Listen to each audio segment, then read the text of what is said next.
Како реагираат општините затоа што вие сепак како движење против отворање на рудници и сте дел од трите општини во овој регион, Ново село, Босилово и Струмица? Каков е одзивот сега на вашите колеги, на советниците, на градоначелниците со оглед дека повторно се отвора ова прашање?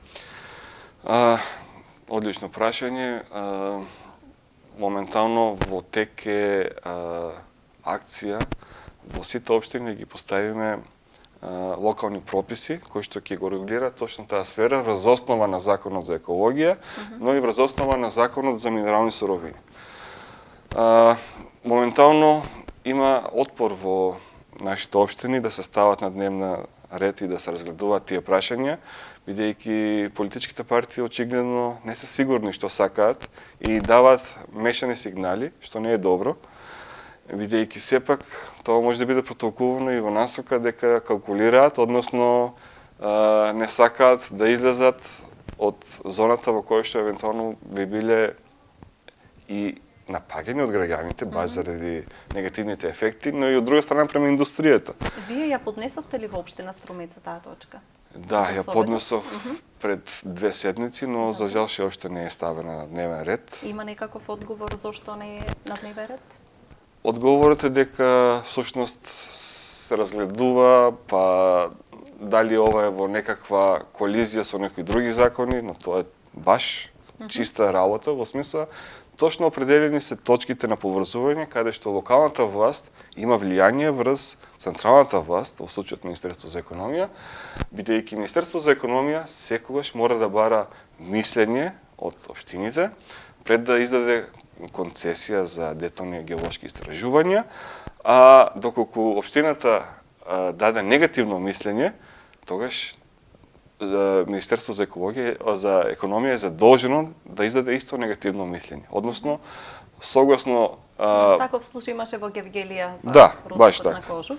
Баш така. Значи, ние го бараме истото.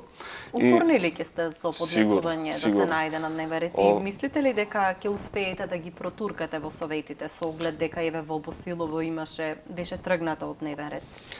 Точката. Ние нема да се откажеме.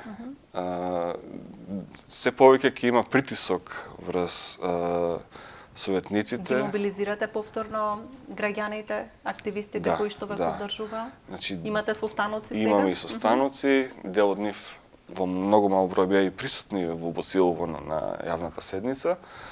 Но тоа не е проблем да стане и многу поголеми група на граѓани. Нас не е воопште проблем, но ќе им биде проблем на тие што ќе треба да учуваат внатре. Затоа апелирам да се свати сериозно ова работа, бидејќи нема да помине, нема да се попушти во таа смисла, бидејќи тоа е клучен дел од нашите заложби за да се осигураме дека ќе бидеме заштитени од некаква евентуална одлука некој да изгради Г1 објект во непосредна близина. Уште повеќе што Законот за минерални суровини предвидува дискрециона можност на министерот да на некоја од земена концесија додели нова локација по свое дискреционо право и таквата опасност може да биде значителна во оние општини кои што немаат преддефинирано вакво мислење.